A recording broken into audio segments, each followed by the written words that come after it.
Get ready for transcription in 5, 4, 3, 2, 1. Start. What is national integration? It is first and foremost emotional feeling that binds all individual citizens of this country into one of the great nations. The Indian society is essentially plural, with immense diversities of language, culture, local customs, and traditions in food, dress, family life, and social intercourse and religion. It is this immense diversity that often tempts people to regard India not as a country but as a continent or a miniature world, and makes Indian life a grand, variegated mosaic of peerless beauty. This is our great inheritance which few other countries can boast of, and we must do all we can to preserve its salient and beneficial features. But if we have to live and grow as a nation, we must make every citizen of this country realize the basic underlying unity in all this apparent diversity, and we must also strive to eliminate or reduce to the minimum the divisive forces of communalism, regionalism, and linguism that tend to disrupt or cloud this unity.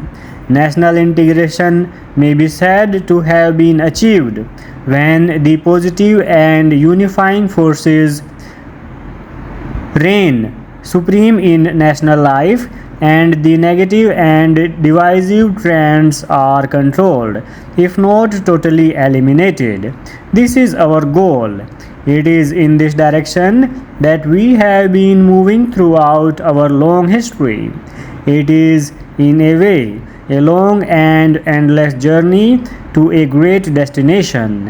As with liberty, eternal vigilance is the price that we have to pay for national integration as well. The binding together of all citizens, in spite of all their diversities, into one nation has to be attempted in several directions. It is not a single strand, but a union of several strands which will determine the strength of the national fabric. National integration will, therefore, have to be positively sought through political, economic, and social development, through education, through a decentralized, just, and fair administration, and through the generation of confidence and a feeling of security among the minority groups. Each of these aspects deserves some examination. To begin with, national integration is a highly political issue. It is the responsibility of the political system to keep the country together and to provide the leadership for strengthening national integration in all walks of life. The Indian National Congress provided this essential cohesion for the last 90 years. This has been its great service to the people. The relationship between national integration and socio-economic development is also equally close and, in fact, as mutually interdependent as the chicken and the egg. National integration, which is needed for the very survival of a nation, is a precondition for development, because India must live before India can grow. At the same time, How can feelings of national integration survive for long in a situation of great poverty, where nearly half of the entire population lives below the poverty line, and where there are large disparities in income between one social group and another? We must therefore strive our best to abolish at least the government in the organized industry and in the public sector corporations, whose incomes and perquisites are well above the general economic level of the population.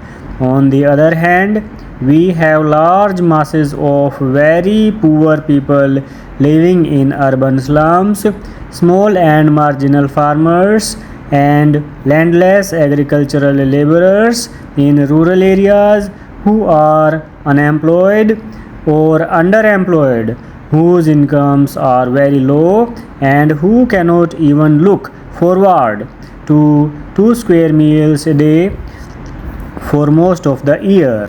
I know this from my personal experience because I have lived for last 6 years in rural areas and worked as a farmer.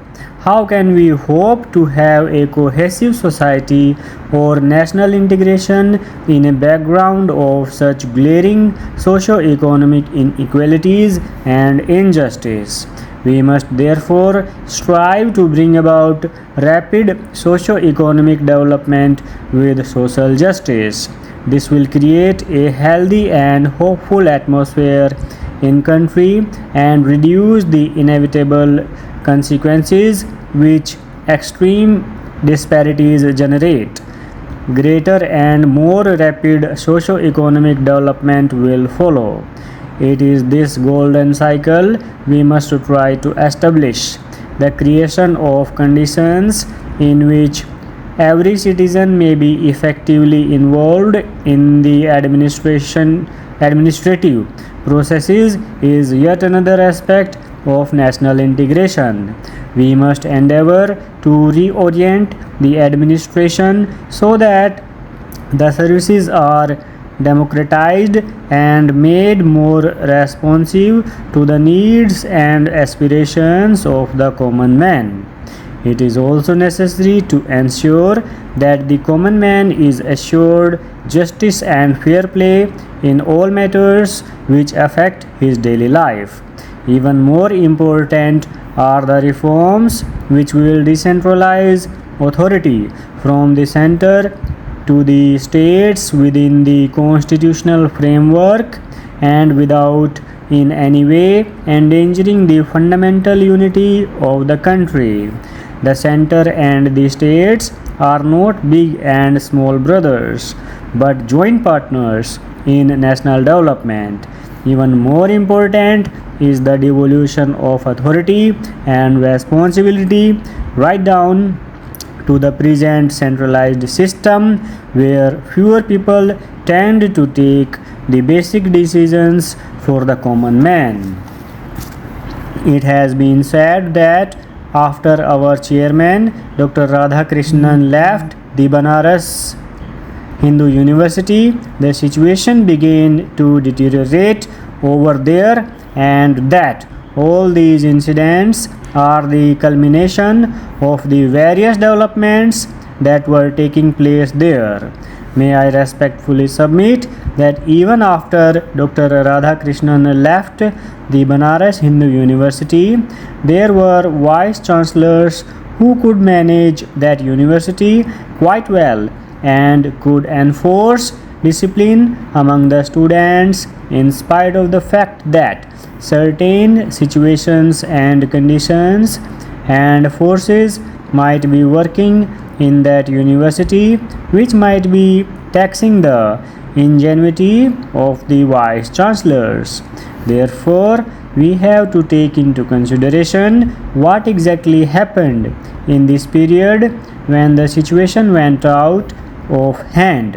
How is it that the situation was created in the Banaras Hindu University whereby the closure was forced upon, And that does bring us to the question of the Vice Chancellor of the Banaras Hindu University.